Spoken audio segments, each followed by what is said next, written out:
Apreciados hermanos, nosotros estamos viviendo en un tiempo muy solemne,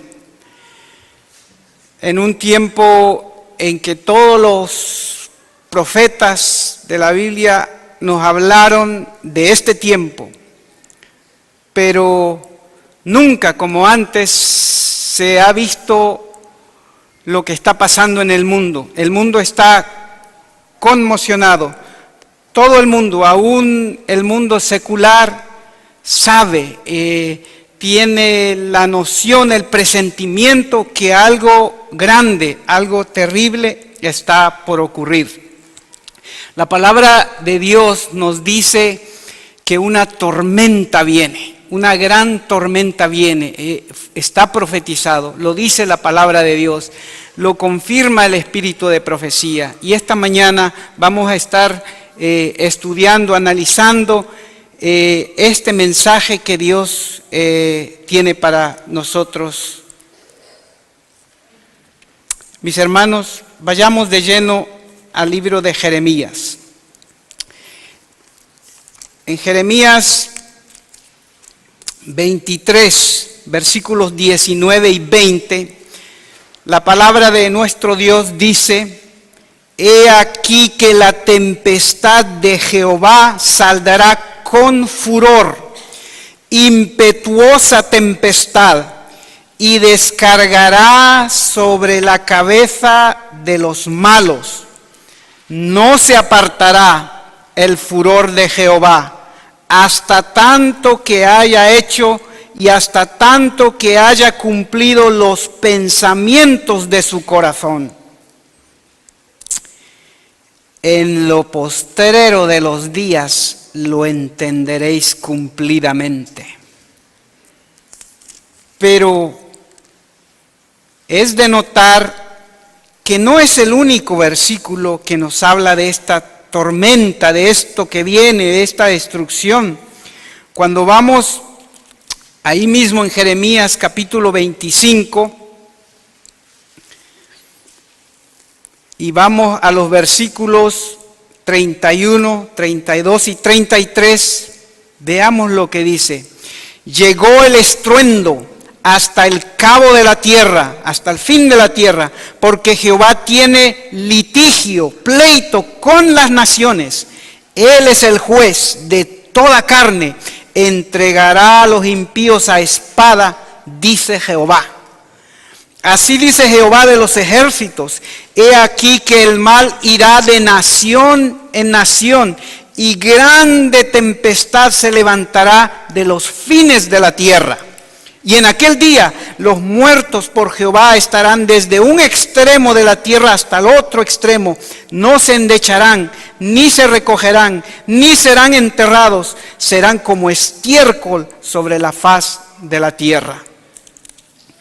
Luego Jeremías 30, por si fuera poco, una tercera vez Dios nos habla de esta tempestad que se avecina.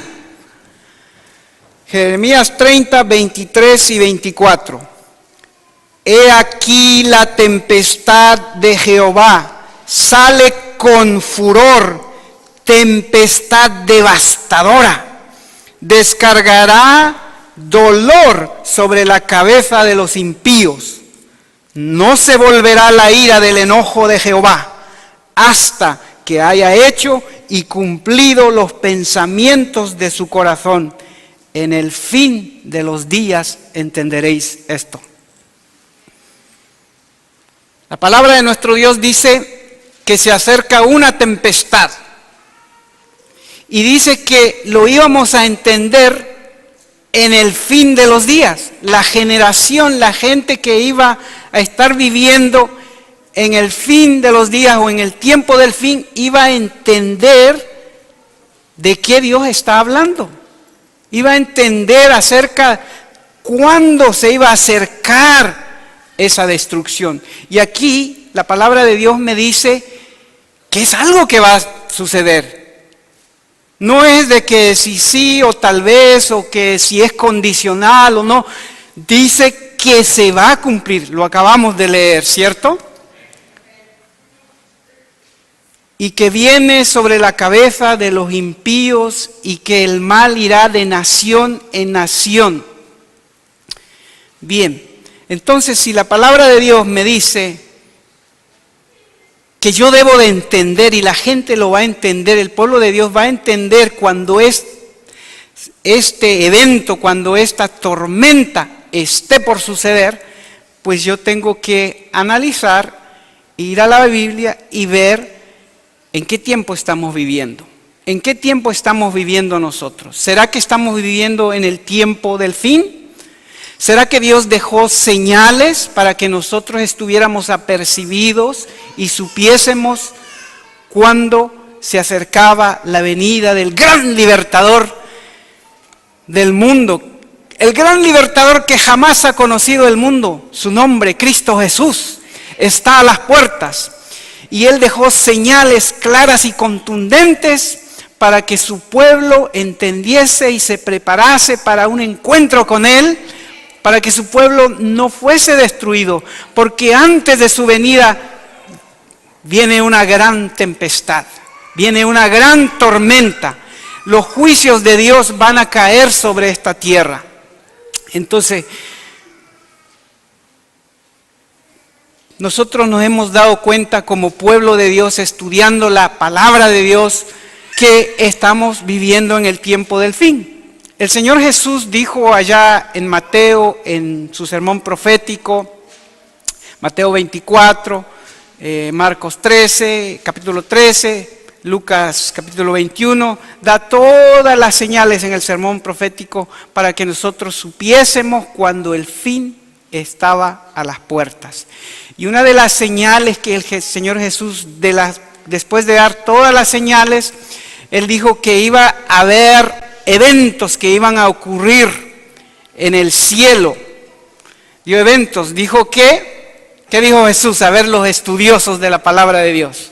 Que después de la tribulación, después de la angustia de aquellos días, después de la persecución que está descrita en la palabra de Dios, en Daniel y Apocalipsis, que eran 1260 años, después de terminando esa persecución de 1260 años, de esa gran tribulación que el pueblo de Dios recibió por parte de la bestia, por parte del papado, dijo que iban a haber señales en el cielo para que nosotros nos diésemos cuenta de que Él estaba a las puertas y que el tiempo del fin estaba comenzando. Nosotros cuando vayamos a Apocalipsis, cuando vamos a Apocalipsis el capítulo 6,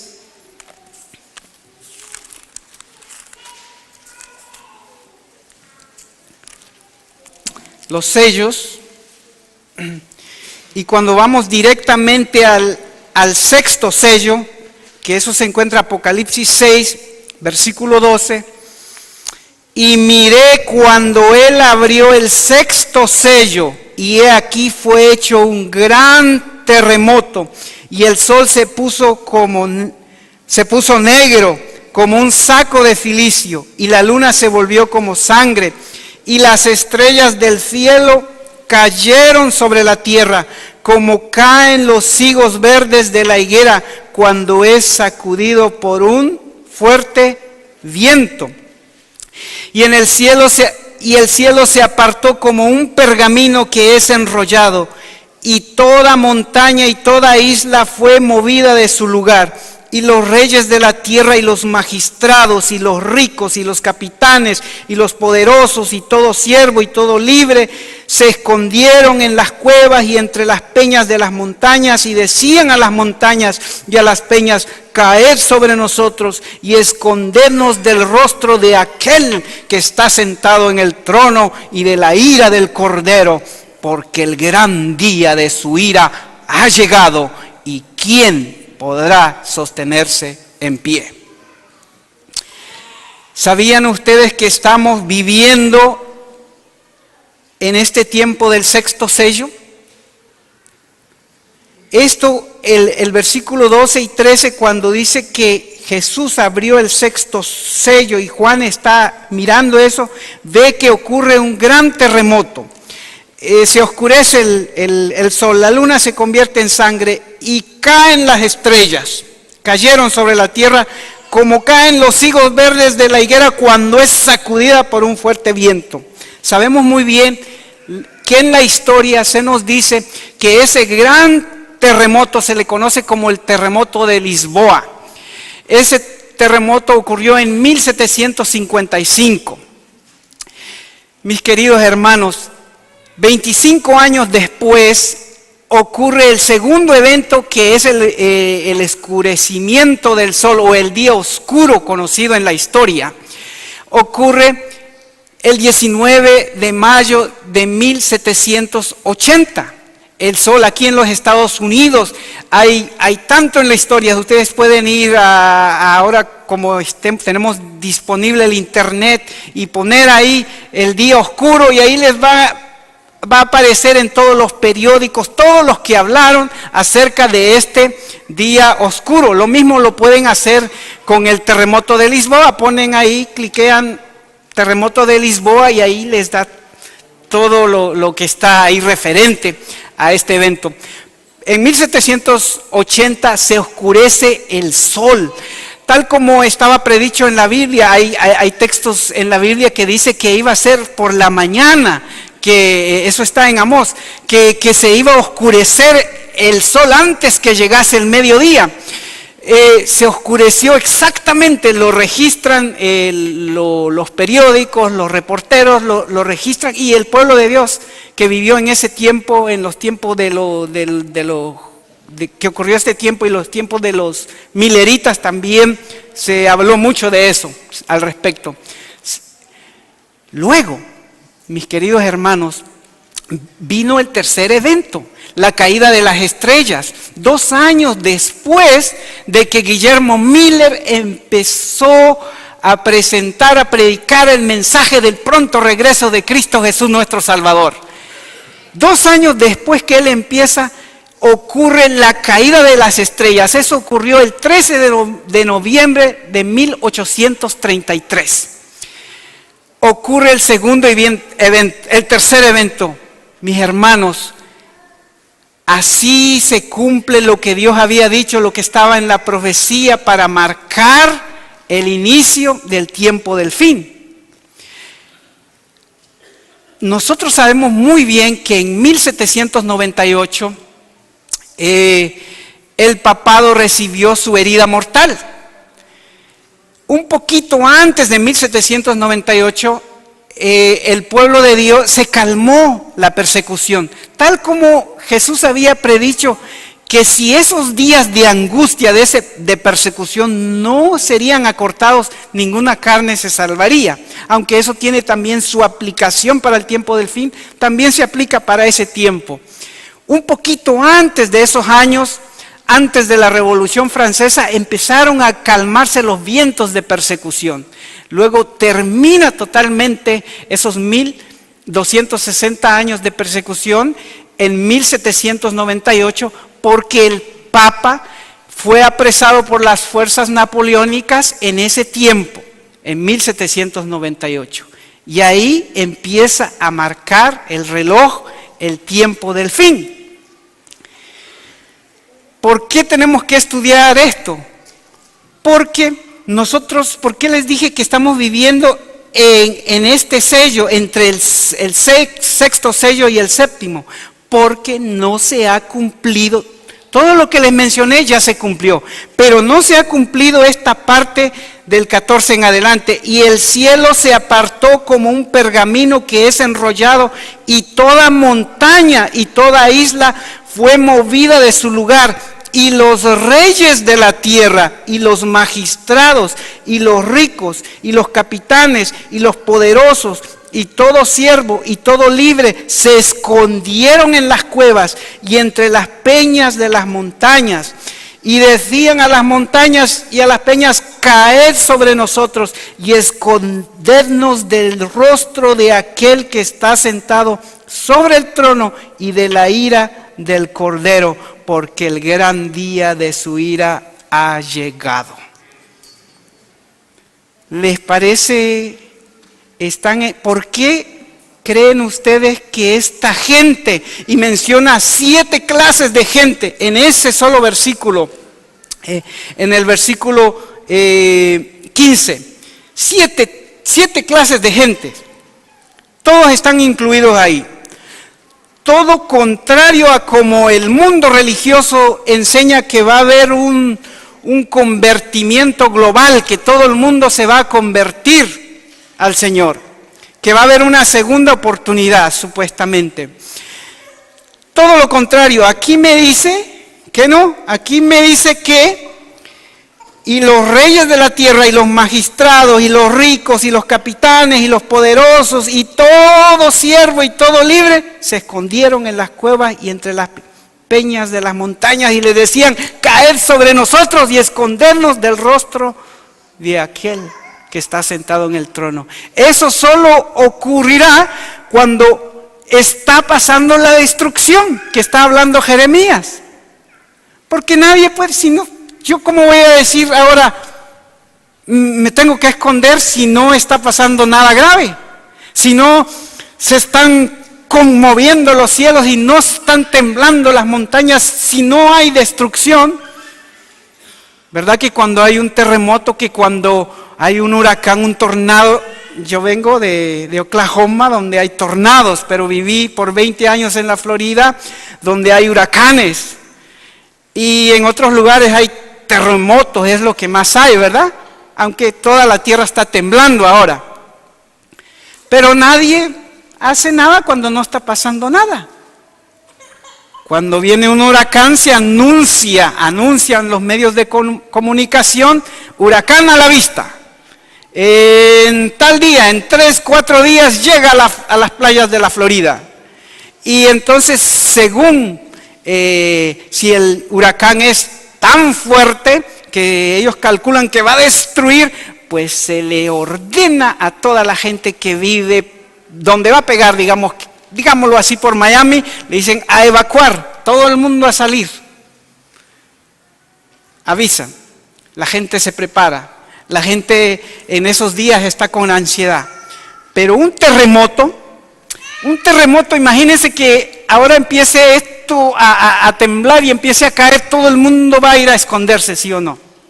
Va a tratar de escaparse. Esto es lo que está ocurriendo con esta gente. Le dicen a las montañas: escóndanos, a las cuevas, escóndanos del rostro de aquel que viene. Hay tremenda destrucción, ¿verdad? ¿Eso ya ocurrió? No ha ocurrido. En Jeremías leímos que en el final de los días íbamos a entender eso. ¿Cuándo venía esa destrucción? Y nosotros estamos viviendo en el tiempo del fin, así lo dice la palabra de Dios y así lo confirma el espíritu de profecía y así lo reafirma los eventos, la historia, los eventos, lo que está ocurriendo en nuestros días. Y eso es lo que vamos a estar analizando un poquito. No vamos a poder abarcarlo todo, pero un poquito, nada más para despertar en ustedes. El Señor quiere despertar en ustedes la preocupación de estudiar, escudriñar acerca de esta tormenta, de esto terrible que viene sobre la tierra. Se hace una pregunta ahí: ¿quién podrá estar de pie? ¿Quién podrá, en el capítulo 17, porque el gran día de su ira ha llegado, y quién podrá sostenerse en pie? Luego viene la respuesta. Y en el capítulo 7 se hace un paréntesis, no se salta rápidamente al séptimo sello, sino se hace un paréntesis, y luego dice el capítulo 7, desde el 1 al 3, y después de estas cosas vi 4 ángeles en pie sobre los 4 ángulos de la tierra, deteniendo los 4 vientos de la tierra, para que no soplase viento sobre la tierra, ni sobre el mar, ni sobre ningún árbol. ¿Qué fue lo que vio Juan? ¿Qué fue lo que vio Juan? ¿A cuántos ángeles? La palabra de Dios nos dice que los ángeles ejecutan la voluntad de Dios, que los ángeles son participantes en esta obra de redención con Dios. son ministros de Dios en favor de aquellos que Dios quiere salvar. Así dice la palabra de Dios. Juan ve a 4 ángeles deteniendo los vientos. Y cuando la Biblia habla de vientos, está hablando de destrucción, de guerra, de terremotos. Eso lo podemos, de confusión política, lucha, guerra, eso lo podemos averiguar los que están anotando en Daniel 7:2, Jeremías 25, versículo 32, que ya se leyó, Jeremías capítulo 4, versículos 11 al 13. Todo eso nos explica, porque la misma Biblia responde para aclararnos qué significa vientos, ¿verdad? Vientos, los 4 ángeles están deteniendo los vientos. ¿Por qué los detienen? Bueno, la pregunta dice, la ira de Dios ha llegado, ¿y quién podrá estar de pie? Entonces Juan mira y ve que hay 4 ángeles deteniendo los 4 puntos de la tierra.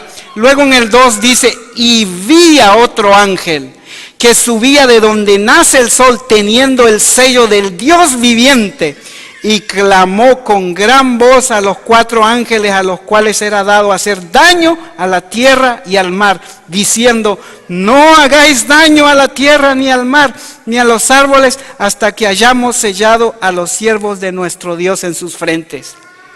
¿Quién podrá estar en pie? Dice que él ve que hay 4 ángeles deteniendo. Luego ve a un ángel poderoso que baja y dice a gran voz, detengan los vientos, no los suelten todavía, que no se desate la destrucción, porque necesitamos sellar. Y traía el sello del Dios viviente. Necesitamos sellar a los hijos de Dios para que no sean destruidos. Esos son los que van a estar de pie en ese tiempo, cuando la otra parte, la otra gente, los impíos van a estar escondiéndose en gran angustia, diciéndole a las peñas, a las montañas, caer sobre nosotros y escondernos del rostro y de la ira del que está sentado en el trono y de la ira del Cordero. Y es interesante que aquí nos habla de sello, y cada vez que la Biblia habla de sello o señal, tiene referencia, tiene que ver con ley. Con ley. Por si fuera poco, ustedes se acuerdan cuando Daniel, en el tiempo de Daniel, sus enemigos, los enemigos de él, conspiraron contra él. Y van donde el rey y le dicen, no, rey, hemos decidido todos los magistrados para bien de tu reino y para bien tuyo, que por el lapso de 30 días, nadie ore a otro Dios sino a ti. Y queremos que se haga un decreto, y queremos que tú lo firmes, que tú lo selles. ¿Se acuerdan? Se hizo un decreto, y se firmó, se selló con el anillo del rey. Eso está en Daniel 6, versículos 8 y 9. Luego, en los tiempos de Mardoqueo, ¿se acuerdan de la reina Esther? En los tiempos de Mardoqueo también Amán, el malvado, conspira contra el pueblo de Dios y le pide al rey Asuero que haga un edicto para destruir al pueblo de Dios. Y ahí también se hace un edicto, una ley y sello. Se habla de sello. La ley tiene que ver con sello. Se tenía que patentizar, legalizar, hacer patente, hacer vigente esa ley con el sello, la firma del rey. Era un anillo en aquel entonces. El sello lleva el nombre del gobernante, su título y el territorio que él, donde él pues tiene la autoridad, donde él gobierna. Pero los que están anotando, eso está en Esther capítulo 3, versículo 12, y también está en el capítulo 8, de ahí de Esther, 8 y 10. ¿Se dan cuenta que cuando se habla de sello en la Biblia, sello o marca o señal, tiene relación con ley. Por eso es que en el mensaje del tercer ángel, Dios hace un llamado a los impíos, dice, a que no reciban la marca ni la señal, porque Dios tiene su ley, Dios tiene su sello, tiene su marca, tiene su señal. El enemigo, como todo lo copia, todo lo imita, también el enemigo tiene su marca, tiene su sello. Por eso en Apocalipsis 13 que se dice que se va a hacer un decreto donde nadie va a poder comprar ni vender, a no ser de que reciban esa señal. Todo el que reciba la señal o la marca de la bestia va a poder comprar y vender. Y todo el que no reciba esa marca o esa señal no va a poder comprar ni vender y finalmente va a ir a la muerte. Bueno, aquí Dios en el capítulo 7 nos está diciendo que el que va a poder estar en pie va a ser alguien que va a ser sellado. Y como tiene que ver con la ley, la palabra de Dios nos dice en Éxodo 31 que el sábado es el sello, la señal de Dios. Señal es entre mí y vosotros. Por si fuera poco, en Ezequiel 20, 12 y 20 también nos dice que es la señal de Dios, es el sello de Dios, para hacer la diferencia entre Dios y su pueblo, para mostrar quién es el verdadero adorador de Dios. Entonces, en otras palabras, el sellamiento, ese sello que dice, es nada más la firma de Dios firmando su ley con todo aquel que está en conformidad con su ley, que está guardando su ley. Todo aquel que guarda los 10 mandamientos, incluyendo el sábado, y principalmente el sábado, porque el sábado es el que nos dice quién es Dios. Nos habla de su título, de su nombre y de la autoridad donde Él gobierna. Dice que Él es el creador de los cielos y de la tierra. Por eso es que debemos adorarle a Él, al único Dios verdadero. Él es nuestro creador, Él es nuestro redentor. Él es el único Dios verdadero. Así que este sellamiento está hablando de un remanente. Porque allí mismo, cuando seguimos en el versículo 4, nos dice, y de la tribu de Judá, de la tribu de Rubén, de la tribu tal y tal, hasta llegar a los 12, nos dice que son 12,000 sellados. No está hablando del pueblo de Israel literal, porque si estuviera hablando literal, pues son más, ¿verdad? Cada tribu tenía más de 12,000. Está hablando del pueblo del Israel de Dios moderno ahora. La Biblia dice que no es israelita aquel que nace en la carne, sino el que hace la voluntad de Dios. Así que Dios me dice aquí que va a haber un remanente, un grupo que no va a recibir esa destrucción. Por eso es que Dios le dice, el ángel grita en alta voz y dice, deténganlo vientos de destrucción, deténganlo un poquito más antes de que venga esa destrucción. Deténganlo para que los hijos de Dios sean sellados y ellos no sean parte de esa destrucción. Jeremías nos dice allá que al final de los días íbamos a entender esto. Pero Dios quiere que entendamos algo más todavía. Sabemos que estamos en el tiempo del fin. La Biblia lo dice, que estamos viviendo en el tiempo del fin. La Biblia también nos dice que se acerca una gran tormenta. Una gran destrucción. Tiempo de angustia cual nunca hubo, dijo Jesús. Y Daniel también lo dice en el capítulo 12 de Daniel, que en aquel tiempo se levantará Miguel, el que está de parte de los hijos de tu pueblo, y será tiempo ¿qué? De angustia cual nunca fue. Bien. Sin embargo, Dios quiere como que nos quede bien claro, que entendamos que ya estamos en el tiempo que esa tormenta avasalladora está por ocurrir. ¿Saben por qué? Porque y eso es lo que... ¿Saben por qué Dios quiere que sepamos esto? Porque si no lo sabemos, la destrucción va a arrasar con todo, mis hermanos. Con todo y con todos. No solo con el mundo secular, no solo con las diferentes religiones, no solo con ellos, también con el pueblo de Dios. ¿Saben?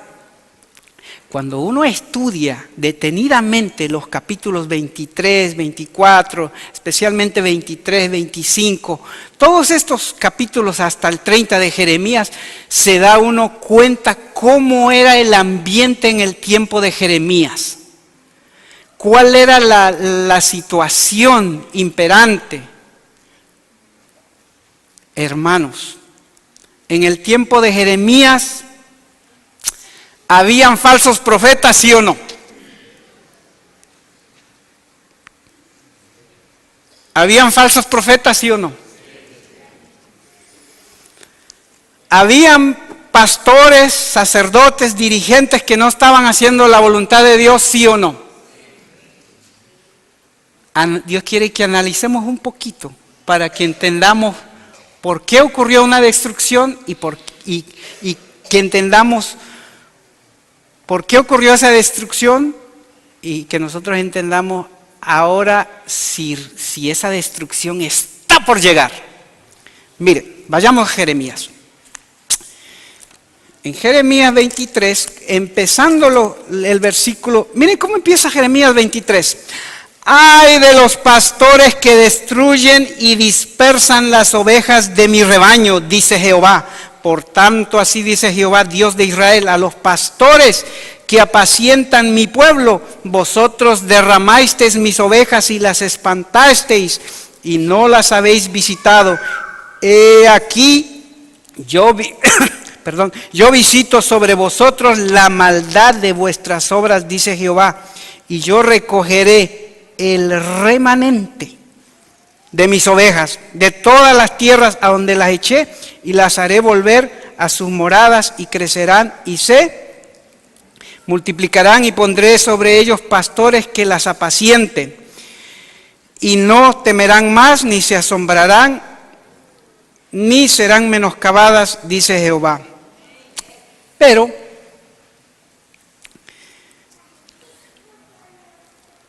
cuando voy al versículo 12, eso es de los pastores, de los líderes, del pueblo de Dios, de los sacerdotes.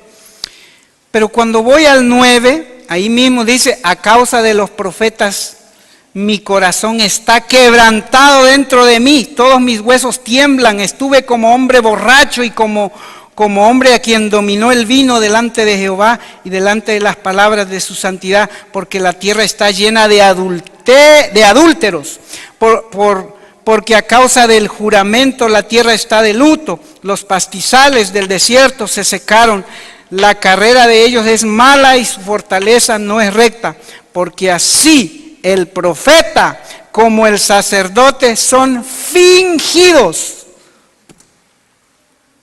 ¿Qué fingido? ¿Son auténticos? ¿O son de dos caras? Analicen.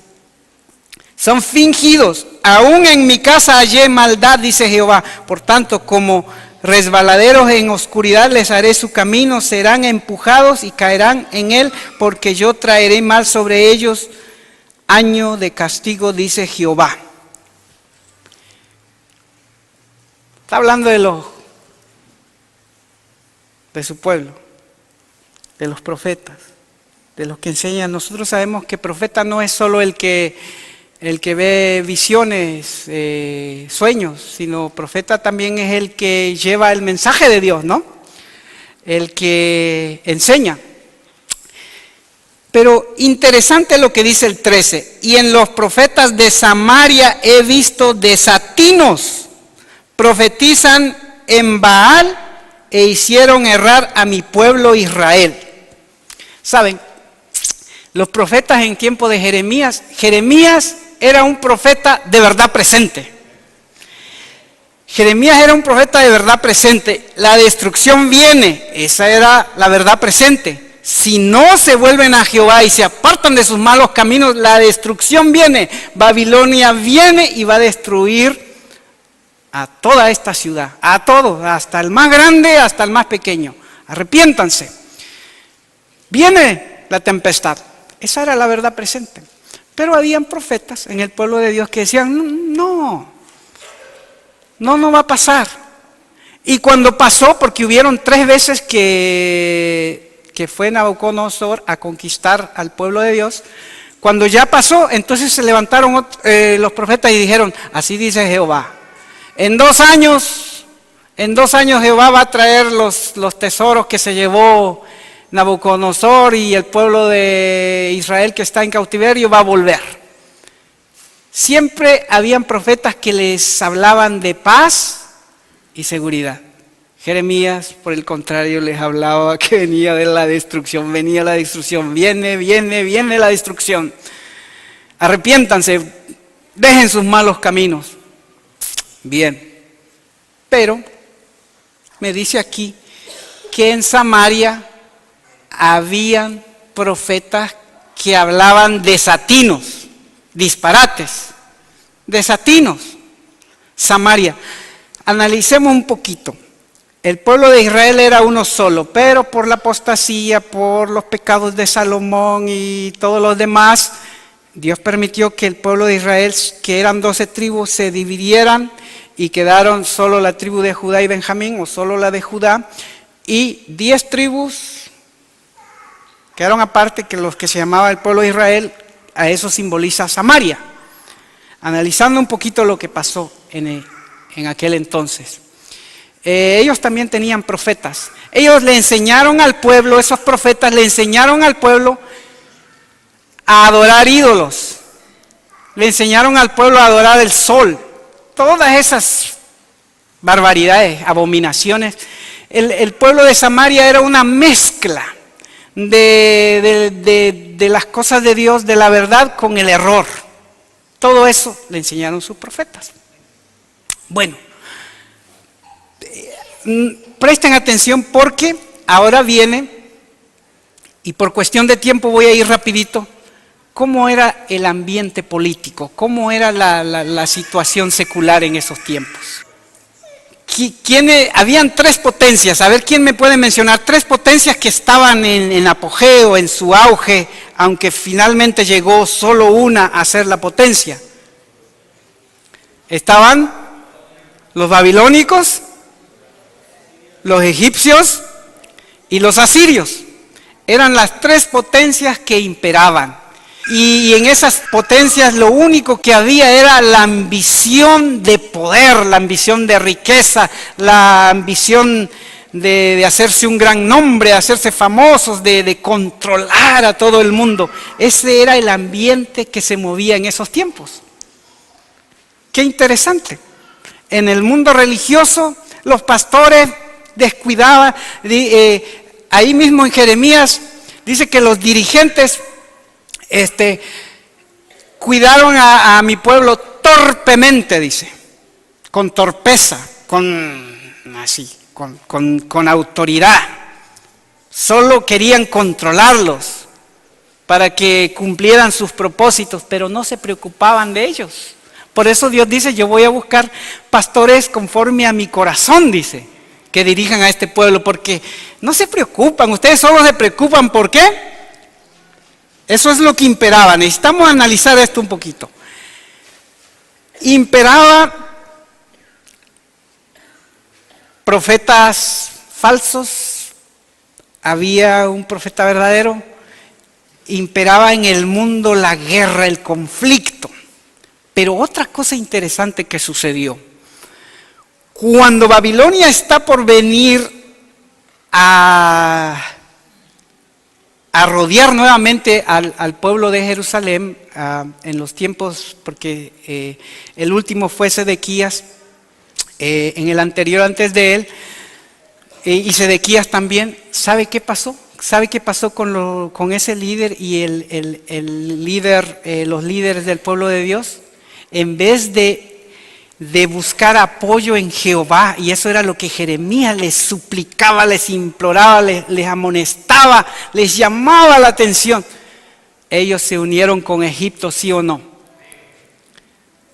Eso todo lo van a ver, solo se lo estoy mencionando. Eso era lo que imperaba en ese tiempo. Se aliaron. Es importante que notemos eso, porque lo vamos a ver ahora lo que está pasando en nuestros días. Se aliaron con Egipto. ¿Y qué pasó al fin? ¿Se arrepintieron todos? Vino la destrucción. Solo Jeremías, un remanente pobre, dice, y eso es importante saber, un remanente pobre quedó. Solo los pobres de la tierra. Y Jeremías y Habacuc, se me va el nombre del escribano, el escribano de Jeremías. Bueno,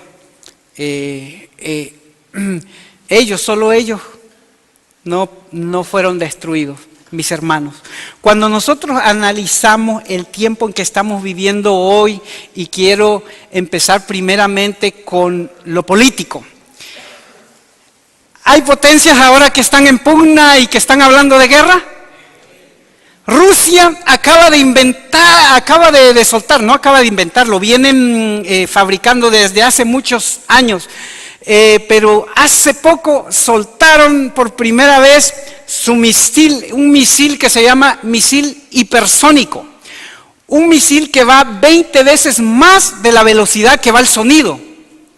Y ese misil dice que es capaz de esquivar los radares, porque especialmente Estados Unidos y las potencias tienen radares para detectar las amenazas, cualquier misil, cualquier cosa, bomba o que quieran hacer contra este país, ¿no? Pues Rusia acaba de sacar a la luz, y se vio en televisión cómo ese misil, ¿cómo se llama? Lo impulsaron, ¿no? Y tienen ese misil. Bien, Rusia es una de las potencias, Estados Unidos es una de las potencias, China es una de las potencias, ¿verdad? Y todo en el ambiente político es guerra, todo el mundo es guerra. Cuando vamos al Medio Oriente, todo es guerra. Cuando vamos allá a Siria, todo es guerra, guerra, guerra. Y cuando hablamos de Israel, eso es... Todo el mundo está empeñado en pelear, y quieren mostrarse, quieren obtener un orden mundial, quieren ser la potencia. Rusia no se quiere dejar, Estados Unidos pues tiene que mostrar que ellos son. Bueno, Estados Unidos tiene inventado. ¿Cuántos de ustedes han escuchado del proyecto HARP?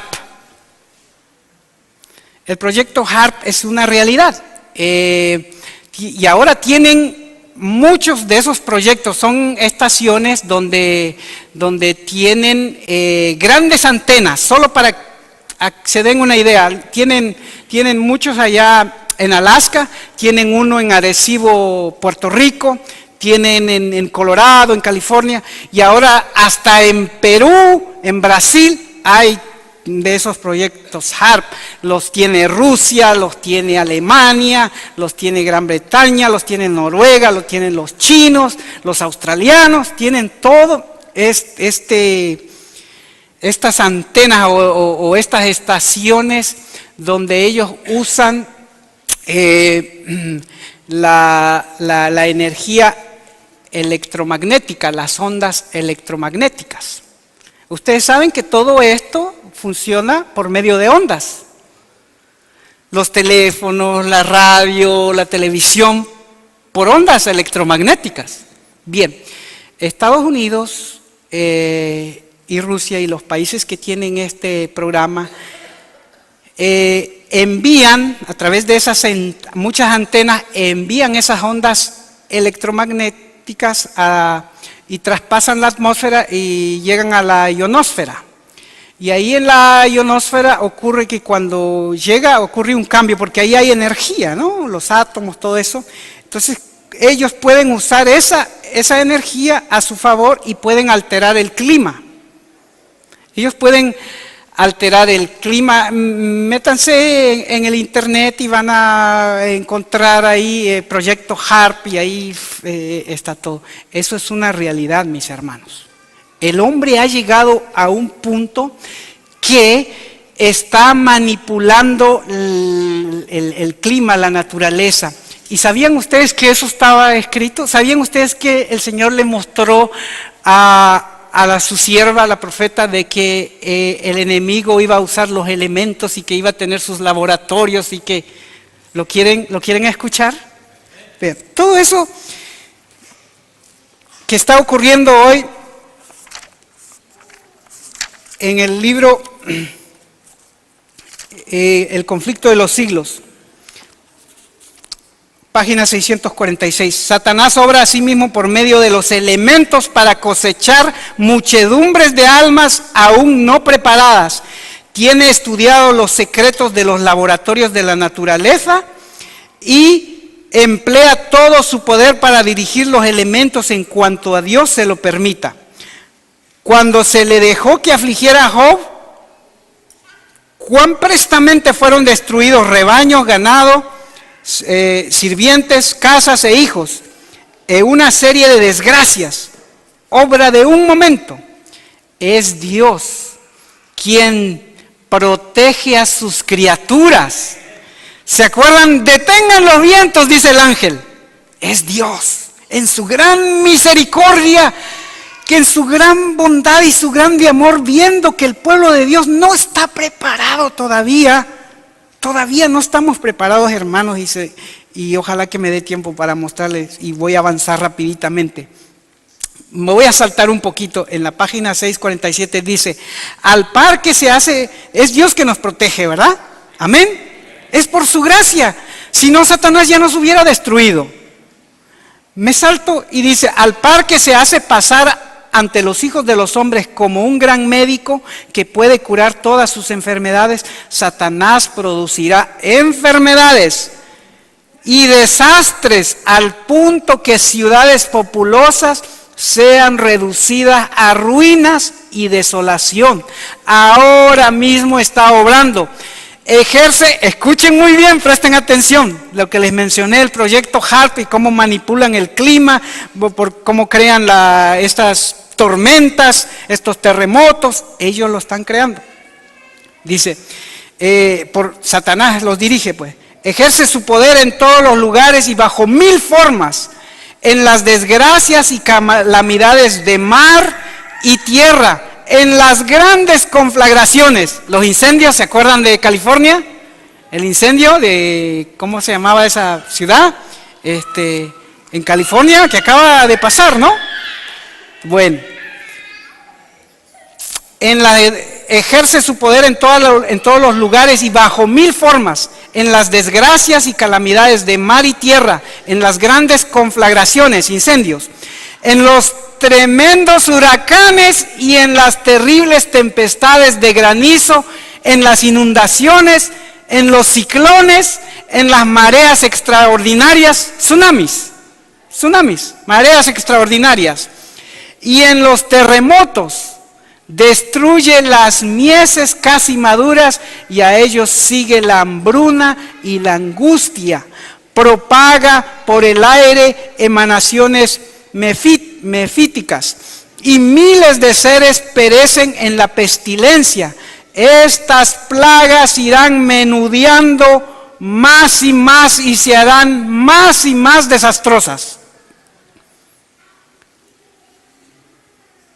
La destrucción caerá sobre hombres y animales, la tierra se pone de luto y se marchita, desfallece la gente encumbrada de la tierra también es profanada bajo sus habitantes. ¿Por qué? ¿Por qué viene la destrucción? ¿Por qué vienen los juicios de Dios? Porque traspasaron la ley, cambiaron el estatuto y quebrantaron el pacto eterno. Isaías 24, versículos 4 y 5. Todo ese capítulo nos habla de la destrucción que viene sobre la tierra, porque los hombres se han olvidado de Dios, se han apartado de Dios, están violando su ley. Aún los que son cristianos dicen que son cristianos, pero viven una vida totalmente diferente a un seguidor de Cristo. Los profetas esos que dice de Samaria, está hablando del pueblo religioso. El pueblo religioso está dividido, solo ha quedado, así como en aquellos tiempos, Judá, un grupo que pretende guardar los mandamientos de Dios, pero todas las 10 tribus, lo más grande del pueblo religioso, tienen profetas, tienen apóstoles y todos enseñan insensateces. Dones de lengua, un desorden, enseñan de un rapto secreto. La Biblia es clara y contundente al decir cómo va a ser la venida de Cristo Jesús y que no hay más chance, que la Biblia enseña claramente que la paciencia de Dios tiene un límite. Dios es un Dios de amor. Pero Dios es un Dios de justicia y no, el hombre no va a seguir jugando con Él todo el tiempo. Dios tiene una paciencia, lo ha demostrado en el pasado, en el presente y lo va a demostrar en el futuro. En los tiempos de Noé, Dios demostró que la paciencia de Dios tiene un límite.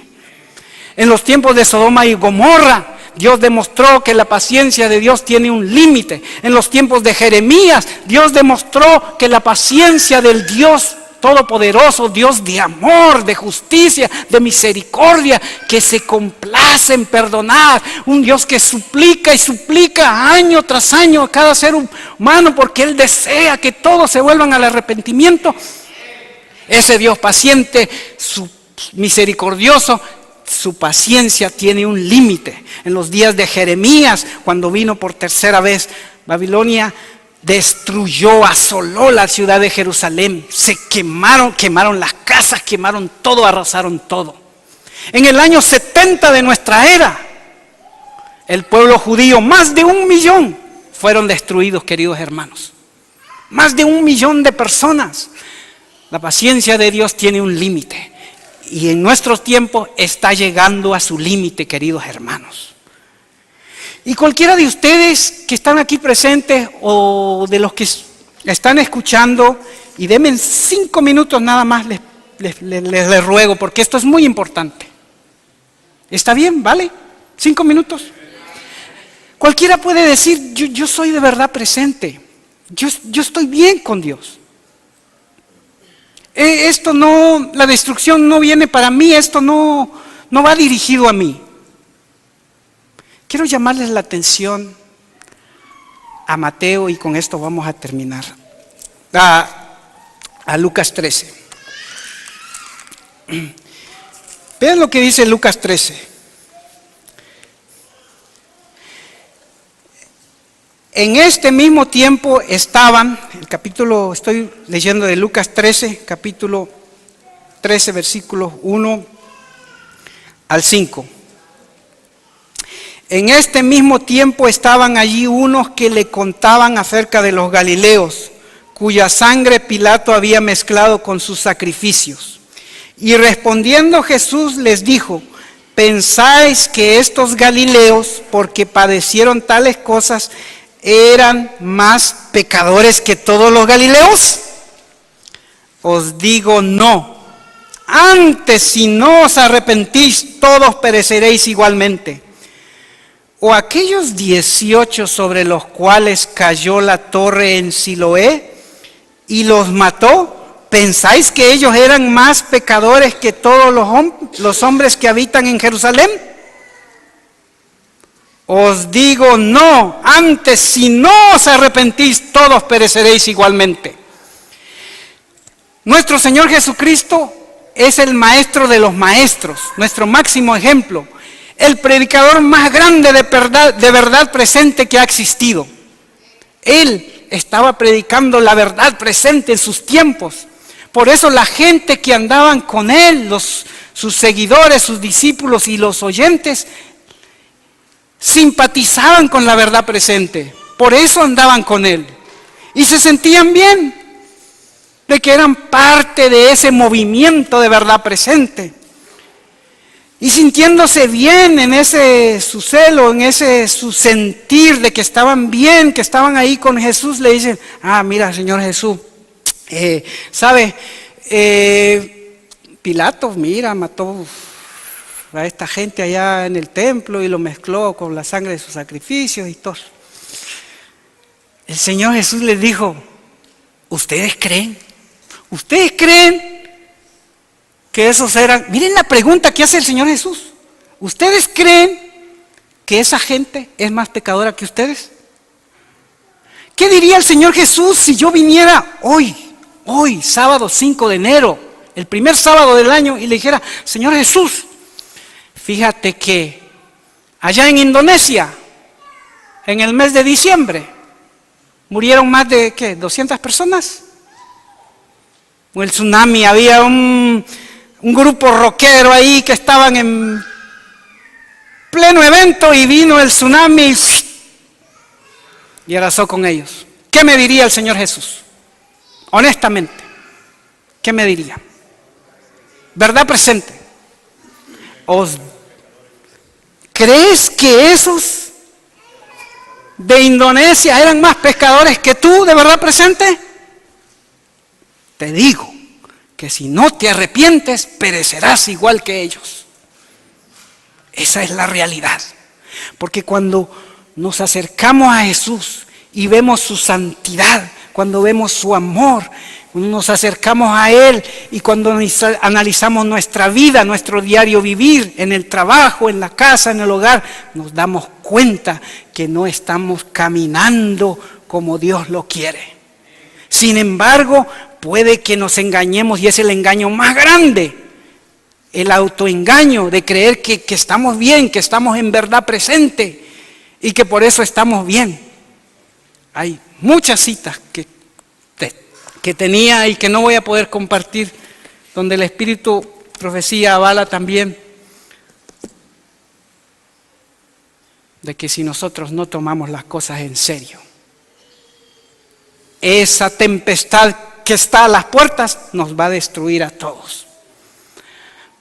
Analicen la situación que estaba pasando. Ezequiel era un contemporáneo de Jeremías. Cuando él ve en el capítulo 9 que aparecen los verdugos con sus armas de destrucción, antes de eso le hace ver las abominaciones que estaban ocurriendo en el pueblo que se decía ser de Dios, en los dirigentes, en todo el pueblo. Analícenlo. Y dice: empieza por mi pueblo, pero no le hagas daño ¿a quiénes? A los que van a recibir la marca y estén gimiendo, clamando y llorando por las abominaciones que se hacen en la tierra y que se hacen en el pueblo de Dios. Queridos hermanos, Dios desea en su corazón que este año no sea un año más, que este año que estemos empezando tomemos las cosas en serio, mis hermanos, por el amor de Dios. El Señor Jesús en su gran misericordia ha detenido los vientos y no puedo irme, tengo que leerlo esto que dice el Espíritu de Profecía. Vean, los ángeles están ahora restringiendo los vientos de lucha hasta que el mundo sea advertido de su inminente destrucción. Pero se avecina una tormenta lista para irrumpir sobre la tierra, y cuando Dios mande a sus ángeles soltar los vientos, habrá tal escena de lucha como ninguna pluma puede describir. Un momento de respiro. ¿Qué es un respiro? Un momento de respiro nos ha sido amablemente dado por Dios. Oh, tomemos en serio, mis hermanos, de que Dios le dice: detengan los vientos un poquito más, pero no abusemos. Volveos a mí, dice el Señor. Volveos a mí, vivir. ¿Para qué? ¿Para qué moriréis, oh casa de Israel? Apártense de sus malos caminos, dice el Señor. Analicemos nuestras vidas, Señor. No digamos, yo soy líder, yo ando bien, o yo ando haciendo esto. Hermano, Dios quiere que tú tomes en serio este llamado que Dios te ha hecho, hermano, que me escuchas. No juegues más con Dios. Dios no puede ser burlado. Dios, en su grande amor, el amado y Salvador, Cristo Jesús, nuestro gran libertador, dio su vida, lo dio todo, lo dejó todo por nosotros. Pidámosle que nos ayude para que nosotros lo dejemos todo por Él y que nos entreguemos de todo corazón a Él. Que el Señor les bendiga.